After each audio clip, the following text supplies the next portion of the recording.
Well, the first thing to say about William Charles Wentworth is that he's one of the first Australians born of European parents. As far as we know, in August 1790 off Norfolk Island. His mother was a convict, and his father should have been a convict, it was just they never caught him. The Wentworths were one of the most distinguished families in Great Britain. I say that for a couple of reasons. First of all, they were one of the wealthiest families in Britain. The head of the Wentworth family had an income of about £8 million a year. This is in 1780 pounds, which is a lot more money today. Second of all, they were politically influential, and Charles Watson Wentworth, the head of the family in England, was Prime Minister twice in the 18th century, in the second half of the 18th century. And third of all, he was a Marquess, which is the second highest rank of the British peerage, and so he ranked highly in the House of Lords as well. Now, William Charles Wentworth's alleged father was a fellow called Darcy Wentworth, and Darcy Wentworth came from a poor branch of the Wentworth family, and they were based in Northern Ireland.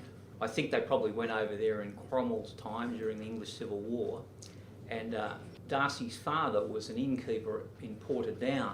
Darcy himself was a very bright young lad, and he trained to be a doctor, not quite the sort of skill set that you'd have today to be a doctor, and perhaps not quite the same difficulty getting there, but nevertheless he did well. And once he'd qualified in Ireland, he went over to London to improve his qualifications. And whilst he was in London, he started running around with his wealthy English relatives. And that's, I think, what got him into trouble, because he tried to keep up with them as they went round the gaming houses and no doubt the bordellos and all sorts of other places. And he just didn't have the money to keep up with these English Wentworths. And so, and I use the word allegedly, and allegedly is one of those wonderful lawyerly words which basically means you can say what you like without any responsibility. Well, I hope that's right. Allegedly, he held up people on the King's Highway to supplement his income for the gaming houses. And we know of at least 4 separate occasions that he was involved in hold-ups, that he was allegedly involved in hold-ups, because these are trials which have been reported and which you can actually find if you Google. So if you go online and you Google the Old Bailey site will come up, and then you put in Darcy Wentworth, and pretty quickly you'll get to his cases, and you can decide for yourselves whether or not you think he's innocent or guilty, because you'll be able to read the transcripts of the evidence that the jury's heard in each case. You can't, of course, see the witnesses, and that means a bit. But nevertheless, for what it's worth, I think there was a reasonable doubt in each case.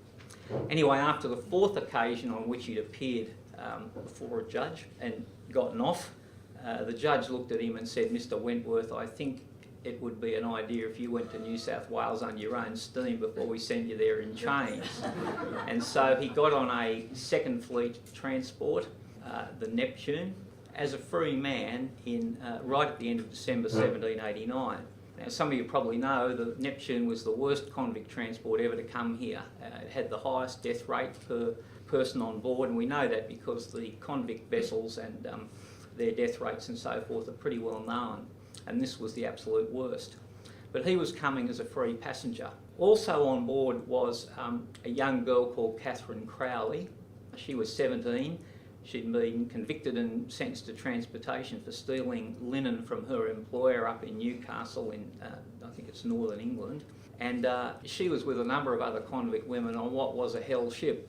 And what did happen was the women got the run of the ship. The convict women got the run of the ship. The male convicts were kept fairly closely confined. And there must have been something about this girl which caught Darcy Wentworth's eye. We do know that he was a ladies' man, because whenever he was put on trial, the newspaper records show that a number of ladies used to turn up in the public gallery and cheer him on. So he had something going from this guy, and obviously there was some mutual attraction there. And anyhow, she ended up, in effect, obtaining his protection, really, and the captain, who otherwise was a pretty harsh individual, didn't seem to mind this. Apparently, 6 months later, or 7 months later, as a result of this, William Charles Wentworth was born. We know that Darcy got on board this ship right at the end of December 1789, because that was when he was released from custody. The court records show that. And there are some records on Norfolk Island showing that there was a William Crowley, who later was William Charles Wentworth, his name was changed, who was on stores at that time. So he was at the most generous, he was a very premature baby. And so there's always been a doubt about whether Darcy Wentworth was his father. When you look at the other possible suspects, one was Nicholas Nepean, Evan Nepean's brother, who was the captain on the, a marine captain I should say, on the Neptune. And another one was John MacArthur, who was on the Neptune for a short time, but I can't imagine John MacArthur running off behind his wife's back and having an affair with a convict.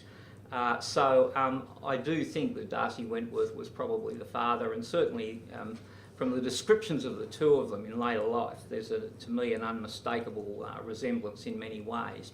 But most importantly, Darcy Wentworth claimed William as his son and treated him as his son.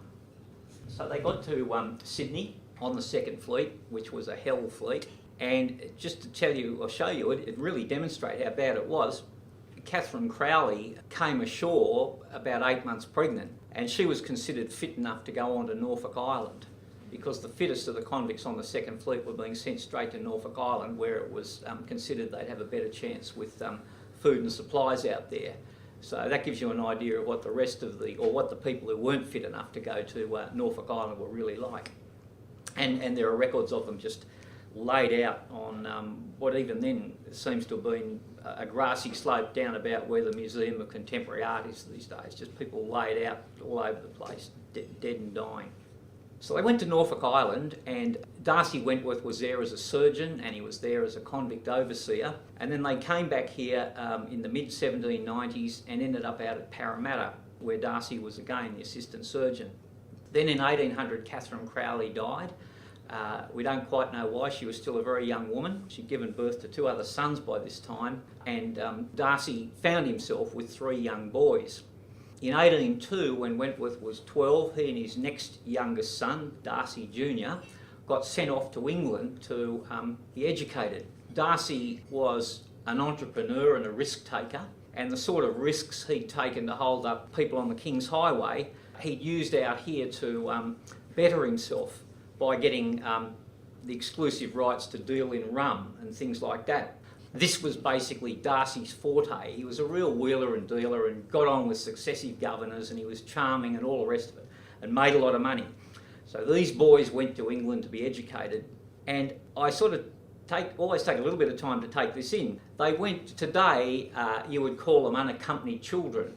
So occasionally you go out to Kingsford Smith Airport and you'll see a kid running around in the company of an airline hostess or steward, on their way to somewhere overseas. Well, these boys were in that situation on a ship and crossed the equator 3 times to get to England. They went up to Canton first of all, then down around to India, and then down around the Cape of Good Hope and up to London. So it's 3 times across the equator as unaccompanied children. In England, they were looked after by Darcy Wentworth's London agent, and occasionally they were ushered into the presence of Lord Fitzwilliam, who at that time was the head of the Wentworth family. He was keen to see the Wentworths do well in New South Wales because Darcy had left under a bit of a cloud, and yet worried that Darcy might not, meet expectations. And so these Wentworth boys were sort of, at one and the same time, kept a little bit at arm's length, but nevertheless there was intense interest in them from the Wentworths in England. And so occasionally they'd be ushered into Lord Fitzwilliam's presence and they'd get a guinea's pocket money and that sort of thing. They got a very good secondary education, as we would say today, in England. William Charles was an exceptionally bright student, and after finishing his secondary school, he came back to Sydney in 1810. In a way, it was a sort of giant reverse gap year, and he spent a couple of years here at a bit of a loose end. In 1813, with Blaxland and Lawson, he crossed the Blue Mountains. Now, that story is very well known, so I don't spend a lot of time on it, except to say that Wentworth was the junior person of the 3 of them, and I think Blaxland was the leader. And Blaxland does credit Wentworth with finding a way down the Blue Mountains. Now, when you go up the Great Western Highway, I think you're essentially tracking west until you come to Katoomba, And before they put the new road in through Katoomba, you used to go out and do a sharp right-hand turn past a petrol station. And that's where you sort of end up turning from the west to the north. And it essentially follows what they did. So they got as far west as they could, and they of course met a vertical cliff. So then they're tracking north up through Blackheath and all that area looking for a way down. They passed what's now I think called the Mitchell, I think it's the Mitchell Pass, and that bridge that you go over to get down into the Hartley Valley. They passed that, they didn't see what I guess would have been outcroppings of rock and so forth, suggesting a way down. I wonder sometimes why they missed it, and then, you know, I go and have a walk on a Blue Mountains trail, and you see these gum trees and so forth growing out of the sides of the hills, and oftentimes it's very hard to see what's immediately below you. You can see across, say, the other side of the Grose Valley, but it's quite hard to look sort of straight down. And I think that's probably what happened with them, they just missed it. Anyway, got up to Mount York, and it was Wentworth, and Blaxland credits him with this, who found a way down the mountain, which obviously is a critical part of the trip. He was still at a loose end after that, and so he decided to go back to England. He essentially had two choices. One was to join the army, and one was to go into the law. Now, we're talking 1816 here, and 1816 was a bit like 1945, which maybe some people in the room can remember, which is to say Britain had just won a massive war, which had gone on for years. In the case of the Napoleonic Wars, they'd been going on for a quarter of a century. And that meant that, as with the army in Australia, say in November 1945, the last place you'd go looking for a career is as an army officer, because everybody was being demobilised, and it was no different in Britain in 1815-16. So he decided to go into the law. He had what they call a cast in the eye, it's sort of an eye that's sort of offset. And people at the time said that that precluded him from studying medicine like his father, and so medicine was never an option. So he read law. Now in those days, what that meant was the courts in those days were located in Westminster Hall, which you would have seen featured recently during the Queen's Jubilee celebration.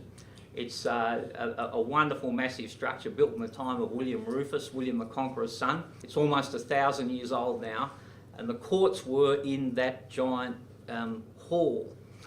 And Wentworth was basically an apprentice. That's to say, he'd sit there during the day with his master barrister, sitting by his side, learning the trade, watching him in court the same way an apprentice would watch, say, a skilled shipwright bending or steaming oak beams or something like that. And at night he hit the law books to study up on the theory. And all was going well. And at this stage I think he was passing himself off as an English gentleman, young English gentleman, taking the sort of English airs and graces and that sort of thing, to make a career at the English bar. Until something happened here which turned his life upside down. Governor Macquarie was getting into a lot of trouble. We're talking here 1816, 1817. He was running into very heavy weather with the exclusives. That's to say people like John MacArthur and Gregory Blaxland and others, who were people of independent wealth who had never been convicts and were in that sense free settlers, although MacArthur first of all came here as an officer. And Macquarie was favouring the ex-convicts, and this incensed people like MacArthur and Blaxland. And he was favouring them by, amongst other things, putting them on the bench of magistrates. Now, you just sort of got to take that in a little bit. I mean, I think I'd get a little bit irritated if the Attorney General, my successor in the seat of Epping, Greg Smith, came out and made an announcement that an ex-convict was being appointed to the bench of magistrates at Ryde or at Hornsby, and heaven forbid that I would have to go and appear before that person on a drink driving charge or something. I'd be a bit cranky if I was appearing before an ex-convict. And MacArthur and co were similarly pretty upset. Macquarie in that way was enlightened in a way that we really aren't enlightened even these days. And what happened was this campaign built up in Sydney to put the skids under Macquarie. And complaints went back to London by various people here complaining that Macquarie was appointing all these ex-convicts to the bench. And one of the allegations was that Darcy Wentworth, the highwayman, was not just appointed a magistrate, he was actually the Chief Magistrate of New South Wales. And this started doing the rounds of the House of Commons. And a fellow called Henry Bennett got upset by this, pro-MacArthur, anti-Macquarie, and he started putting it about that Darcy Wentworth, the highwayman, was on the bench in New South Wales. Well, this started doing the rounds of the bar, and pretty soon Wentworth got to hear about it. He was livid, absolutely furious, stormed off round to this MP's house and threatened him to a duel. And the MP said, well, just steady on a minute. I might have been wrong that your father was convicted of anything, and for that I apologise, but what you've got to understand is that your father was repeatedly tried for crimes, and here are the transcripts, and sort of put down in front of him the transcripts of evidence. And this, I think, transfixed Wentworth and caused him deep embarrassment and changed his life. And in that way also, I think, changed the history of Australia, which I'll come to. I can say this because I was a barrister for a little while. Barristers are strange creatures. They have a very high opinion of themselves by and large, not always warranted. There's a pecking order, a very intense sort of pecking order, and they're always very interested in what other barristers are sort of thinking of them. And they gossip, never about anything that's under solicitor-client privilege, of course, but they do gossip. They're incredible gossips, a lot of them.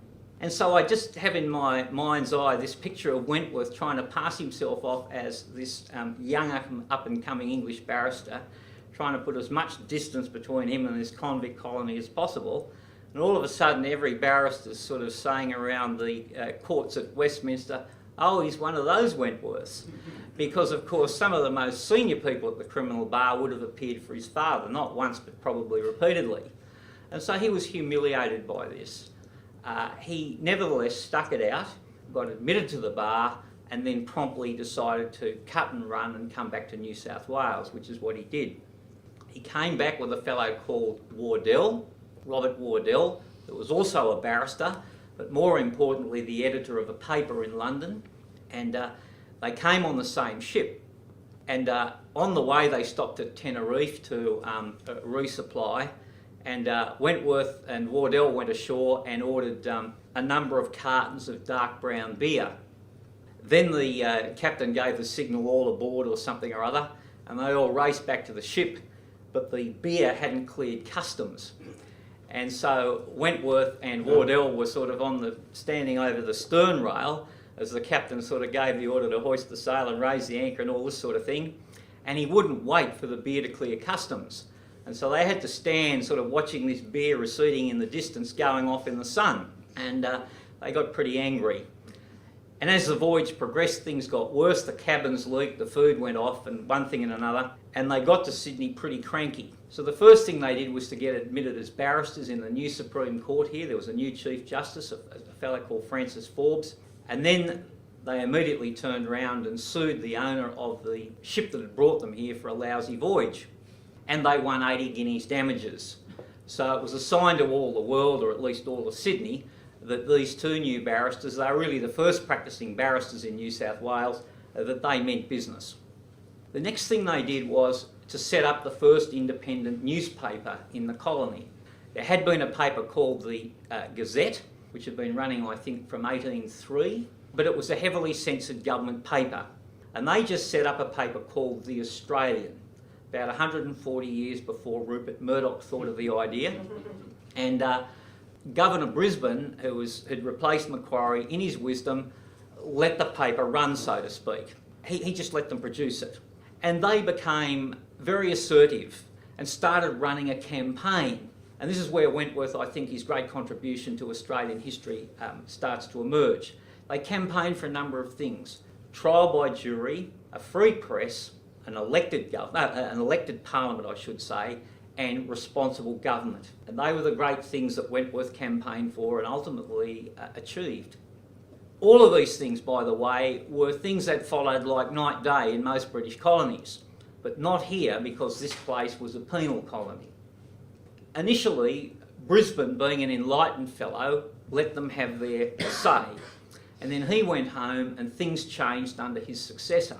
I should say, the Australian being used at the masthead of a paper in 1824, I've always thought is quite extraordinary. The word was not in use. Matthew Flinders, I think, at first used the word to describe the Australian continent on his maps, but it wasn't widely in use, and the only other person who used it in a couple of dispatches, I think, was Macquarie. But the first people who proclaimed it were Wentworth and Wardell in their newspaper, The Australian. And to me, it just screams out Wentworth asserting his Australianness. Brisbane's replacement was a fellow called Ralph Darling. Ralph Darling was a Lieutenant General, which is an extremely senior rank in the Army, but his father had been a Sergeant Major. And I think he was somebody who had a Lieutenant General's rank with a Sergeant Major's personality, which is a very, very dangerous combination. And he was going to get up the wrong way with Wentworth, and pretty quickly he did. And they started... Ralph Darling, I think, meant well. I don't think any of the governors meant badly. It's just that some of them were much more conservative and buttoned down than others, and Darling was certainly in the former category, and Wentworth was demanding constitutional change, so the clash was potentially on. And they clashed over minor things until a major event happened, and it started in a bit of an odd way. Soldiers would come out here to serve in New South Wales, and despite the fact it was a penal colony, relatively speaking, they'd see a land of milk and honey, because soldiers discharged back in England actually did it pretty rough, and living was very difficult. And they could see people here going off up the Hawkesbury River and getting a land grant and doing very well. And a bit of a rort started to occur. So soldiers would commit a minor crime, suffer a minor penalty, get a dishonourable discharge, which was what they were after, and then they'd be able to disappear up the Hawkesbury on a little acreage and live happily ever after, in a way that they couldn't dream of back in England. And there were far too many soldiers for this Lieutenant General with a Sergeant Major's personality doing this, and an example had to be set. So two fellows, Suds and Thompson, stole a couple of small items. They were brought before the court, they were tried, they were convicted, and they were sentenced. And then Darling stepped in, and he increased their sentence. He sentenced them to jail in irons with a steel collar around the throat, 2 steel collars around each ankle, joined up by chains and spikes out from the neck. The chains were short so that they couldn't lie out flat at night to go to sleep. And one of the soldiers, unbeknown to the governor, was very ill, and he died while he was in chains. Well, Wentworth hit the roof and accused the governor of murder. Now, you might say that's a bit extreme. Well, in fact, it wasn't, because another governor in another colony had been tried and convicted of murder in similar circumstances, and he'd been executed. And the great mistake that Ralph Darling had made was to increase the penalty of the court on this soldier. And it couldn't be done then any more than it could be done now. So the Premier of New South Wales, the Prime Minister of Australia, powerful as they may be, cannot step in and increase the sentence of a court. It can only be done, of course, through an appeal court. And the same situation then. So the dilemma for Darling was he actually acted illegally, causing somebody's death, and he was in desperate strife. And so as Wentworth went for him, as only Wentworth could, relations deteriorated. And this was played out in the newspaper. And by this stage, there were other newspapers as well. And they all went after Darling on this point. So Darling tried to shut them down. He tried to licence them, he tried to register them, he tried to levy a stamp duty. At one point he managed to get a couple of them convicted of criminal libel, the editors, and they were put in jail, and to his consternation they kept writing defamatory articles from their jail cells. And he became quite desperate. And in the end he cottoned onto this idea that the people who were working for these papers were actually all convicts. You couldn't find free people who were printers, you couldn't find free people who were compositors, and you couldn't find free people who were journalists. Now you ask the political class up there in Macquarie Street whether journalists are criminals, and you'll get a pretty consistent answer. I don't have to comment on that these days. But what Darling did was to say, well, hang on a minute, all these convicts are assigned by me. So what I'll do is I'll withdraw their assignments to the newspapers, I'll send them all over the Blue Mountains, over the other side of the Blue Mountains, cracking rocks in Bathurst, in chain gangs, and that way I'll shut the newspapers down. And for a short while it worked. They couldn't really continue. But there were complaints now being made about Darling to London, and this really overstepped the mark with the British Secretary of State of the day, and he said, "You've abused your power as governor to shut these papers down, you are recalled." It was a huge win for Wentworth, and I think it was the most important single thing he ever did.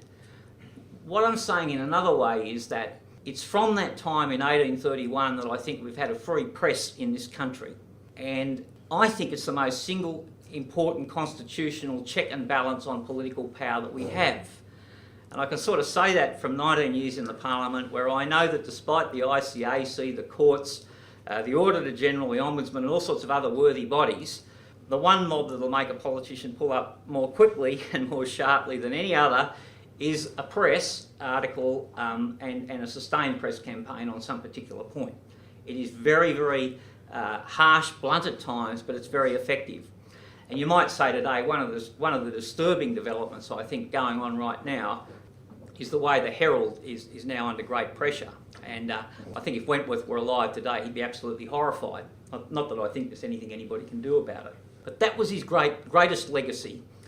And from that, of course, derived under the same principles are things like the freedom on talkback radio and the freedom on Q&A to tweet and all that sort of rubbish, which I can't do.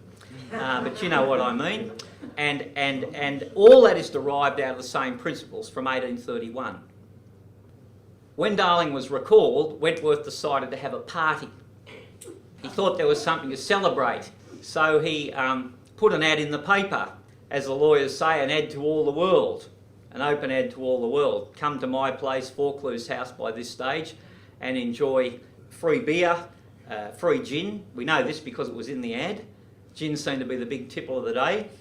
An ox on the spit, you know, lamb, mutton, wouldn't be lamb, mutton, all that sort of thing.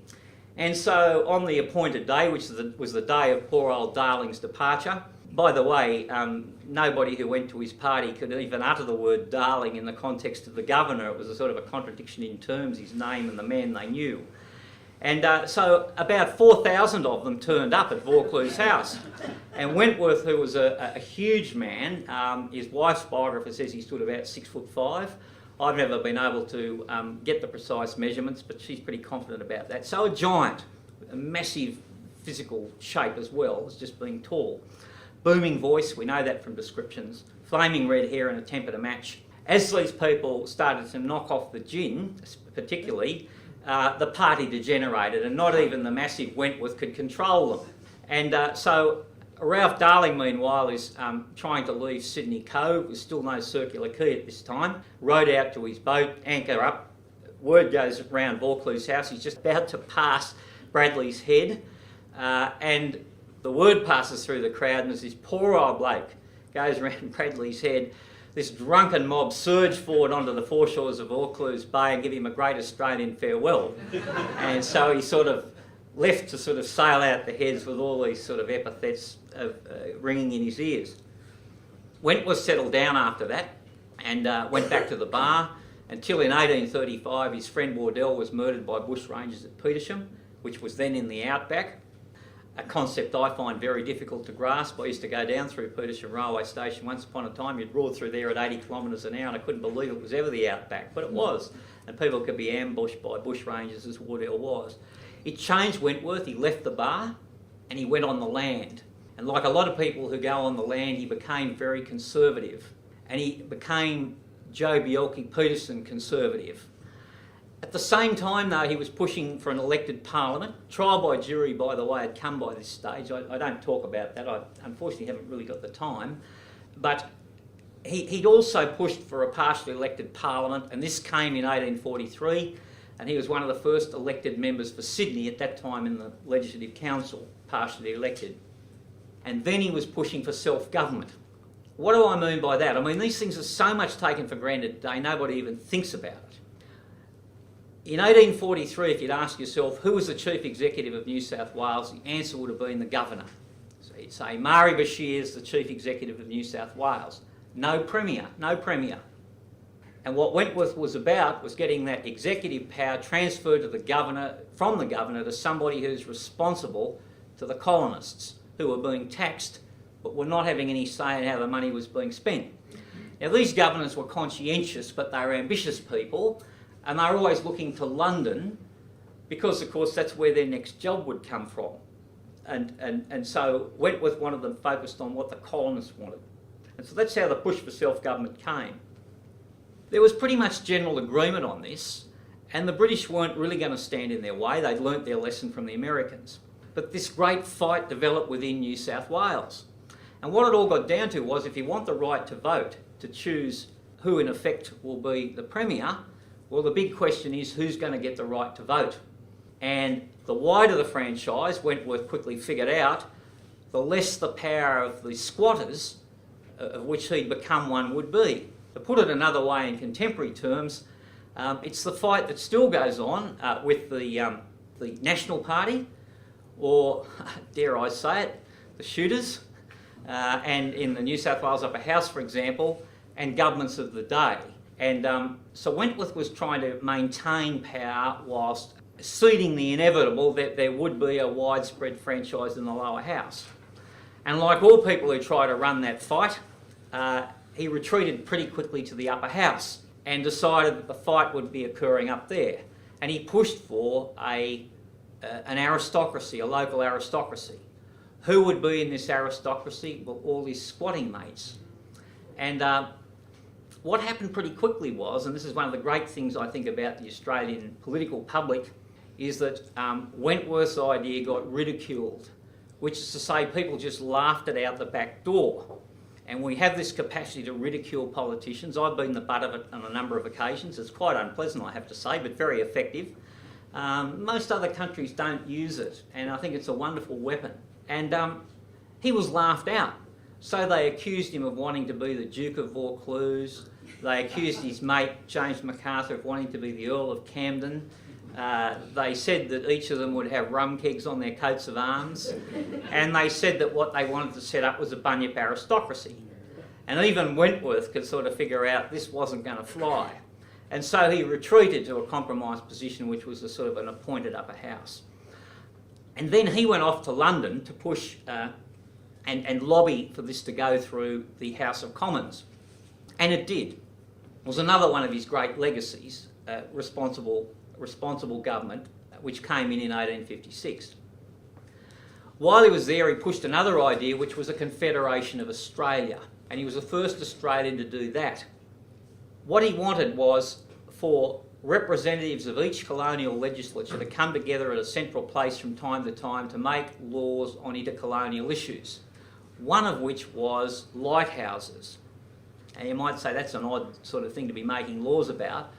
Well, in those days, lighthouses were as important to people as the control tower at Mascot Airport is today, because they governed the safe passage of boats, just as the air control tower there governs the safe passage of everybody who takes off or lands at Kingston Smith Airport.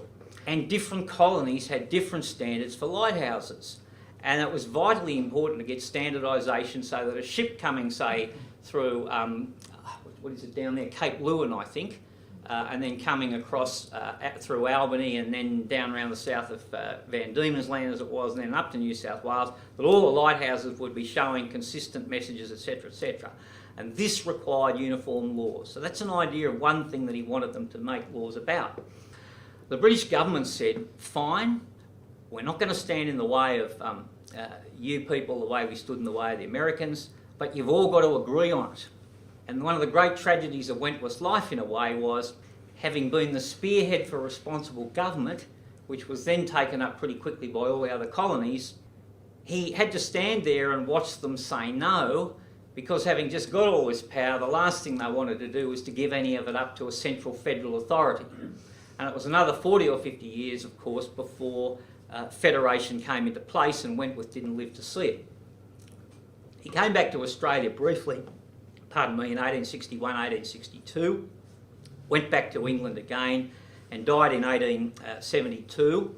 His remains were brought back here. He was offered the first state funeral to an Australian by a parliament, and at his funeral here, 70,000 people lined the route from St Andrews to Vaucluse House to pay their respects. That was half the city's population.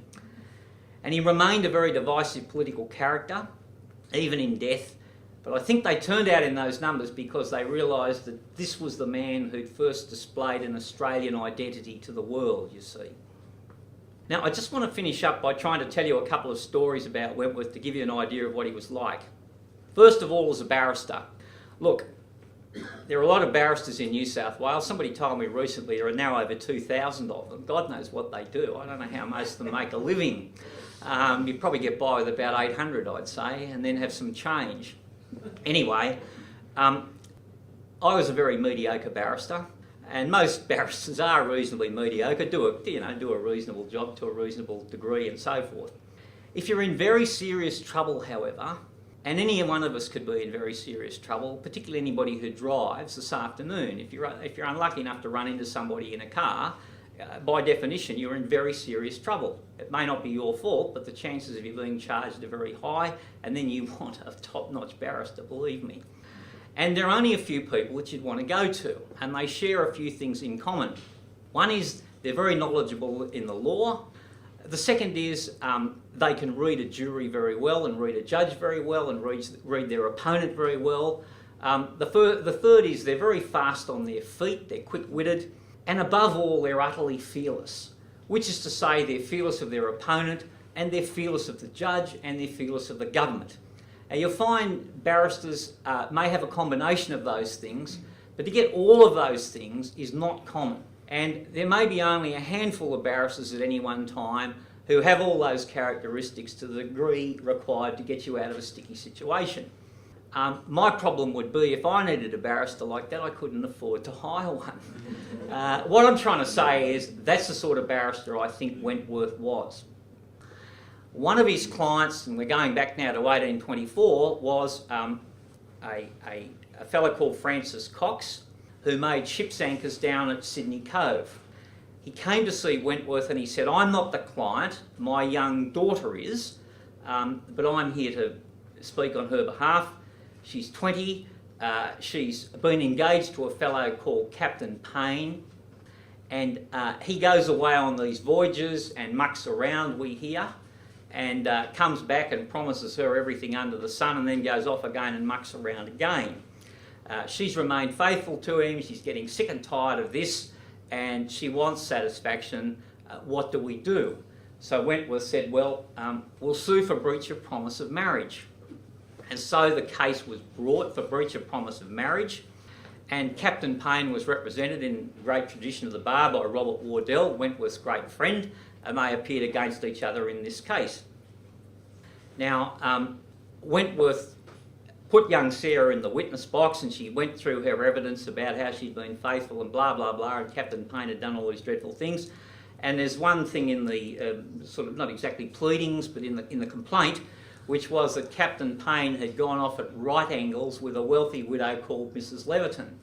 And I read this about 3 times and I found myself going like that in the air to try and sort of figure it out. It's quite a nice expression, actually.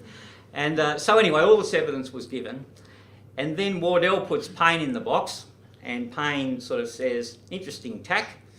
Well, I admit I've done wrong, and I apologise. But if Sarah Cox is entitled to anything, she's only entitled to nominal damages because, first of all, she's a young and not unattractive woman, and there are some images of her in here. In her early days, she was painted, and there's a nice painting of her in here as a young lady, and then in later life there are also some photographs, and she's quite, I wouldn't say beautiful, but she's quite striking, and in later life she's especially striking.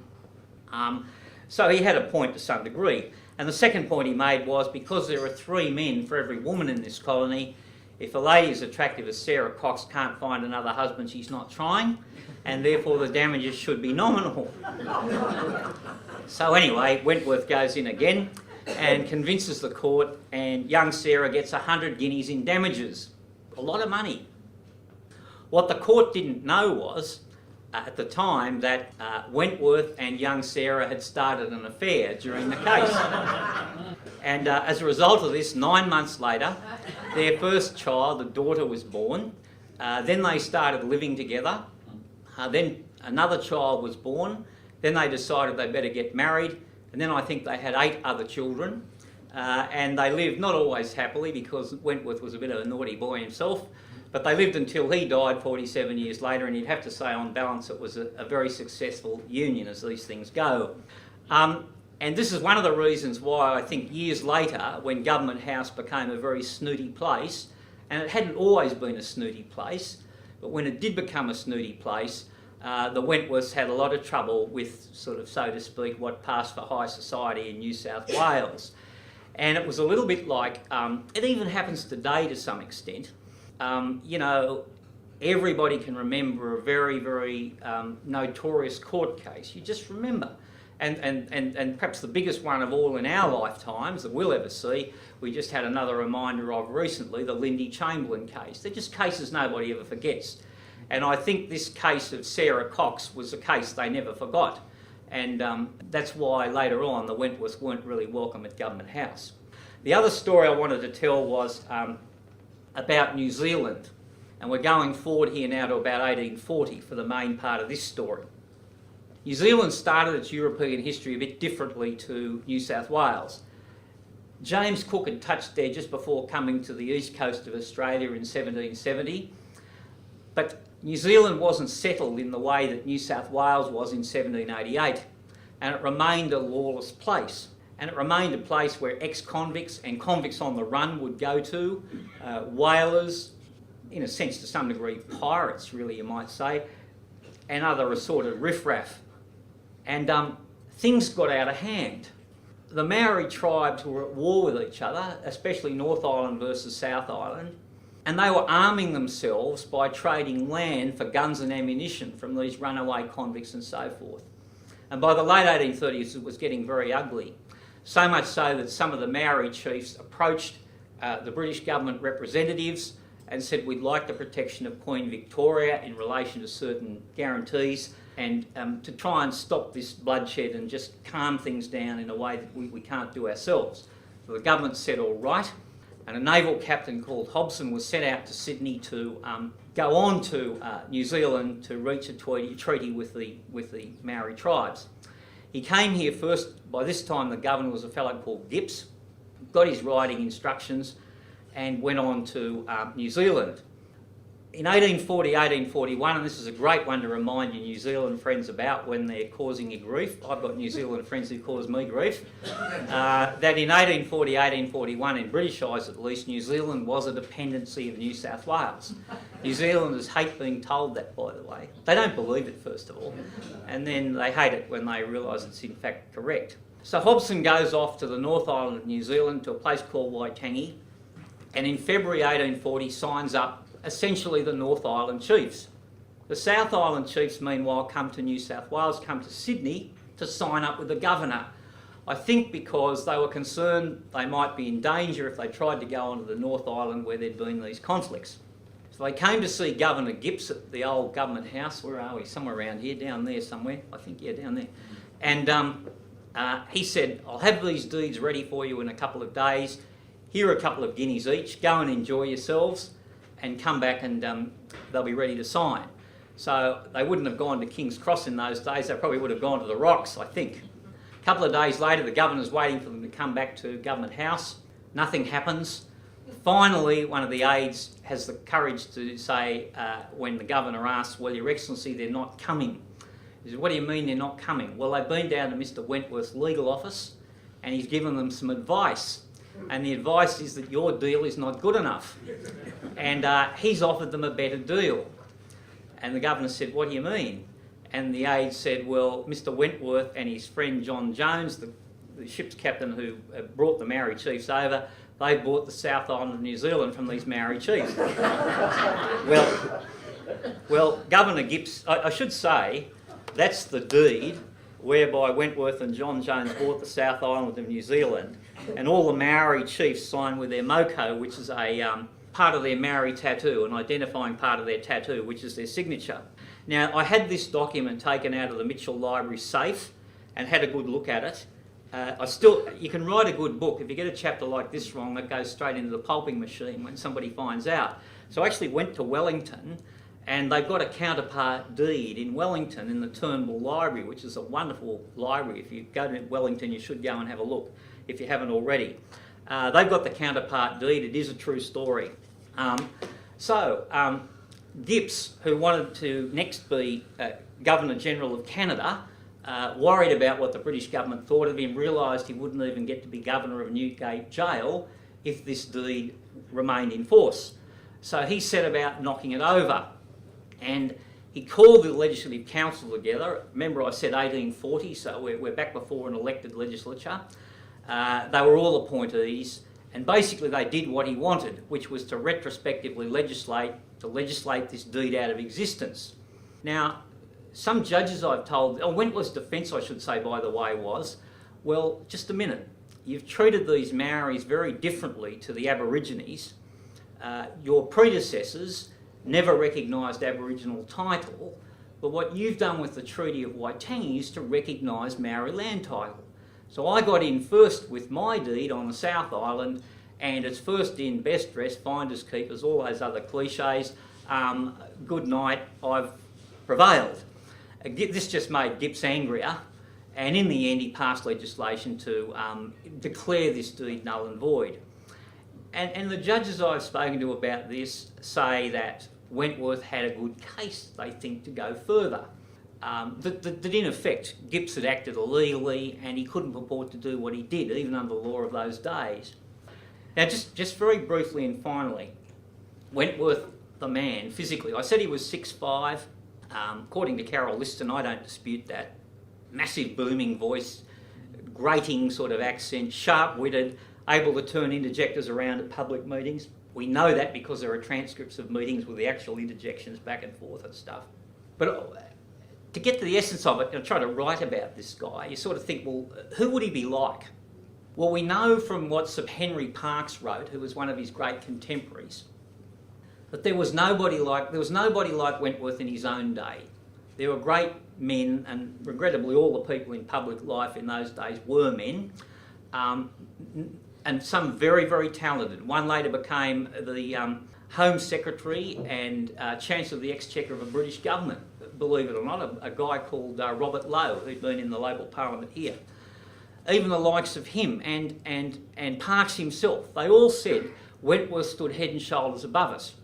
So then you come into more modern times and you think, who might there be who would match Wentworth on the podium, who could take him on in a debate, who could best him out in the domain in the good old days? And you know, my grandfather took me once to see Menzies, great speaker. I don't think a patch for various reasons on Wentworth. People like Whitlam, Howard, Keating, Hawke, all good speakers, all very good speakers. None of them a patch on Wentworth. Billy Hughes, who I've seen newsreels of, extraordinary man in his own way. Again, I don't think a patch on Wentworth.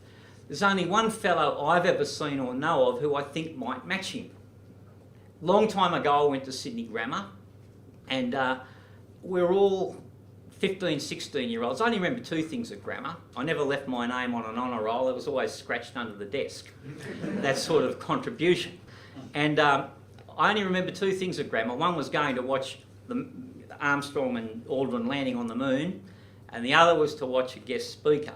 So we all get into the science block, lecture theatre, and the seats are all arrayed up like this and the speaker down the bottom sort of thing. And we're all sort of flicking at each other as 16-year-old boys are, rubber bands going off all over the place, chewing gum, all sorts of other, rulers, the whole thing, dreadful lot, really. And this old fellow shuffles in, and he's all bent over. He's so bent over he couldn't even look up at us. And he just didn't make any impression initially. He had a wire running down from his ear into his pocket. And then he started to speak. And all of a sudden, the whole room fell silent in a way that they wouldn't even fall silent for the headmaster and say, 25 teachers tactically deployed around the room. We were transfixed by this bloke. He had a lower jaw like a steam shovel, and he growled, and he had this incredible presence. And his name, of course, was Jack Lang. And I'd never say Jack Lang had the right politics, But in terms of having a persona, even in his 90s, as he was on this day, it was a moment, we have reunions from time to time, it's a moment most of us have never forgotten. And if they held the debate today out in the Domain, and they said it's about between Wentworth and Lang, getting DNA from their descendants or something to sort of reconstitute them, and they had a debate, I reckon there'd be a real toss-up as to who might win it. My sentimental favourite, of course, would be Wentworth, but I'd never be sure. Thank you.